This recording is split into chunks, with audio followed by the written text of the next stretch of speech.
بسم الله الرحمن الرحيم يا أهل الكتاب لا تغلوا في دينكم ولا تقولوا على الله إلا الحق إنما المسيح عيسى بن مريم رسول الله وكلمته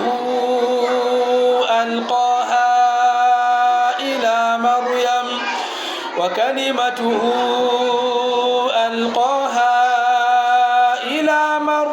وروح منه فآمنوا بالله ورسله ولا تقولوا ثلاثة انتهوا خيرا لكم إنما الله إله واحد سبحانه أن يكون له ولد له ما في السماوات وما في الأرض وكفى بالله وكيلا لن يستنكف المسيح أن يكون عبدا لله ولا الملائكة المقربون ومن يستنكف عن عبادته ويستكبر فسيحشرهم إليه جميعا فأما الذين آمنوا وعملوا الصالحات فيوفيهم أجورهم ويزيدهم من فضله وأما الذين استنكفوا واستكبروا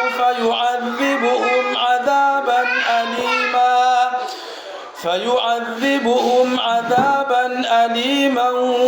ولا يجدون لهم من دون الله وليا ولا نصيرا يا أيها الناس قد جاءكم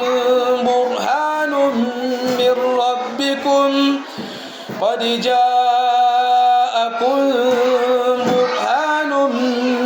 ربكم وأنزلنا إليكم نورا مبينا فأما الذين آمنوا بالله واعتصموا به فسيدخلهم في رحمة منه وفضل ويهديهم إليه صراطا مستقيما يستفتونك قل الله يفتيكم في الكلالة إن امرؤ هلك ليس له ولد وله أخت فلها نصف ما ترك وهو يرثها إن لم يكن لها ولد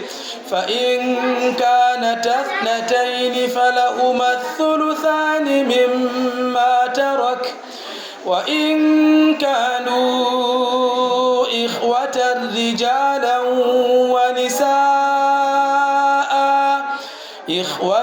رجالا ونساء فللذكر مثل حظ الأنثيين يبين الله لكم أن تضلوا والله بكل شيء عليم